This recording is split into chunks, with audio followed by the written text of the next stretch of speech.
Hi everyone. Well, I'm jumping on the bandwagon. It's BookTubeAthon time. I'm so excited. So, for the first challenge, it is to, and you probably know these already because you've watched all of these, but read a book with the person on the cover. This is Days Without End by Sebastian Barry. I am currently reading this, like 47 pages in. Really, really, really loving it so far. So there's a person right here. Can you see it? Can you see it? Can you see it? Can you see it? Good book. Okay. Next is to read a hyped book. It took me a really long time to find something hyped, but this is not only short, but very hyped because it is The Great Gatsby by F. Scott Fitzgerald. I have not read this since high school, I think, and I think it would be fun to read it again. Yeah. Um, so the next challenge is to read a book in one day. And for that, I picked John Steinbeck's The Pearl. Why, do you ask? Well, this book is only like 90 pages. I feel like a lot of people have read this. I'm super excited to read it. I'm really, really, really loving John Steinbeck these days. So that's fun. The next challenge is to read about someone that's very different from you. And since I have not been reading a lot, it's been a very, very long time, and I have quite a bit of books to read. I've had this book on my shelves for a very, very long time, and it's A Mercy by Toni Morrison. And this is about a mother in the 1680s who casts her daughter off to slavery.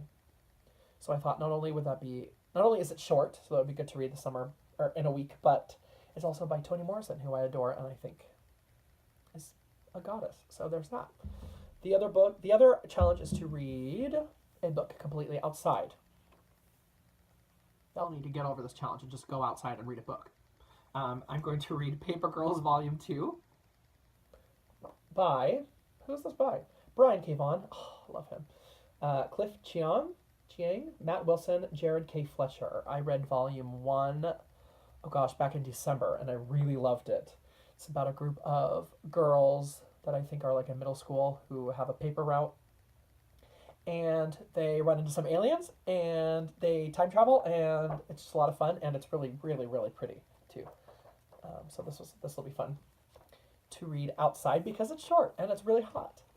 Yeah, and then read a book that you bought because of the cover, which it took me a while to remember that I did actually buy this because of the cover. This is Before the Feast by Saza Stanisek. I need to read them back to you because it sounds fantastic. It's the evening before the feast in the village of Fürstenfelder, population an odd number. The village is asleep, except for the ferryman. He's dead. And Mrs. Krantz, the night-blind painter who wants to depict her village for the first time at night. A bell ringer and his apprentice want to ring the bells. The only problem is that the bells have gone. A vixen is looking for eggs for her young, and Mr. Schramm is discovering more reasons to quit than to quit smoking. Is discovering more reasons to quit life than to quit smoking. That was an important part of that sentence that I missed. Okay, someone has opened the doors to the village archive, but what drives the sleepless out of their houses is not that which was stolen, but that which has escaped. Old stories, myths, and fairy tales are wandering about the streets with the people. They come together in a novel about a long night, a mosaic of village life in which the long-established and newcomers, the dead and the living, craftsmen, pensioners, and noble robbers in football jerseys bump into one another. They all want to bring something to a close on this night before the feast. Oh, that sounds so good! I'm a little worried because it's quite long, but that's okay, because I have a little trick up my sleeve that I think is kind of fun, because the last challenge is to read 7 books. Now, this week is very, very busy because I teach summer camps. I teach lots of children all day. And then I do my regular stuff after that. So I thought, if I don't get through 7 books, I'm going to complete this challenge because I have the Penguin Little Black Classics.